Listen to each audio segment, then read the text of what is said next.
পশ্চিমের দেশগুলোর সাথে সম্পর্কের এক ধরনের টানাপোড়েন চলছিল, এটা স্বীকার করে নেওয়া ভালো। আমাদের আসলে পেঁয়াজ কোনো দেশ থেকে আমদানি করার কোনো প্রয়োজন নেই যদি আমরা একটু সাশ্রয়ী হই। ভারতের সাথে সম্পর্ক আমাদের যে দূরত্ব তৈরি হয়েছে, এতে আমরা আদতেও ক্ষতিগ্রস্ত কিনা কোনোভাবে? এটা তো বিচার করবেন আরও অনেক পরে, দেখবেন যে আমাদের কোনো ক্ষতি হয়েছে কিনা। এই মুহূর্তে তো একটা পরিবর্তনের ভিতর দিয়ে যাচ্ছে, এখনই আপনি জাজ করতে পারবেন না যে আমরা ক্ষতিগ্রস্ত হচ্ছি কি হচ্ছে। ইমিডিয়েটলি কোনো প্রভাব? ইমিডিয়েটলি তো আমি কোনো সমস্যা দেখছি না।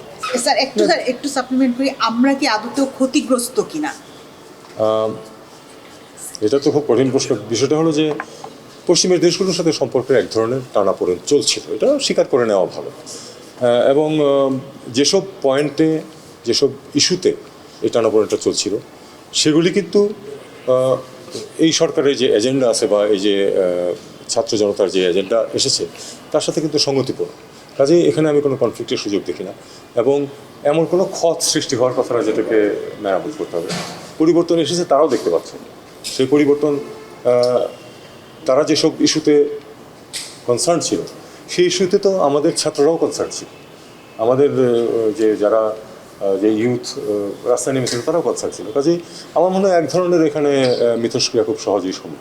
আমরা ভারত থেকে সবসময় পেঁয়াজ আমদানি করি, সেক্ষেত্রে এই যে এবার যে হচ্ছে না বা হলো না, সেটা কি আসলে আমাদের এই দ্বিপাক্ষিক সম্পর্কের কারণে কিনা, নাকি অন্য কোনো আসলে? এটা বলা কঠিন। এটা কি জন্য ভারত থেকে আনা হচ্ছে না, ভারতে যদি দাম বেড়ে থাকে, ভারত যদি এক্সপোর্ট করতে না চায়, অনেক কিছু থাকতে পারে এর মধ্যে। তবে একটা তথ্য আমি আপনাদের সাথে শেয়ার করি, সেটা হলো গত 30 বছরে মাথাপিছু পেঁয়াজের কনজাম্পশন বেড়েছে দ্বিগুণ বাংলাদেশে। আজকে আমি বা আপনি যে পরিমাণ পেঁয়াজ খাই, অ্যাভারেজে 30 বছর আগে অর্ধেক খেতাম। আমাদের আসলে পেঁয়াজ কোনো দেশ থেকে আমদানি করার কোনো প্রয়োজন নেই যদি আমরা একটু সাশ্রয়ী হই, কারণ গ্যাপটা কিন্তু খুব বড় না। 26 লাখ টনের মধ্যে আবার 5-6 লাখ টন আমাদের ইম্পোর্ট করতে হবে। আসলে 20 লাখ টনও যদি আমরা পেঁয়াজ খাই এখন, সেটা কিন্তু মাথা পিছু আমাদের কনজাম্পশন 10-15 বছর আগের তুলনায় বেশি। এটা বাজার ডিসাইড করবে, তবে যাতে কোনো সিন্ডিকেট না হয় সেটুকু সরকার দেখবে। স্যার, আপনি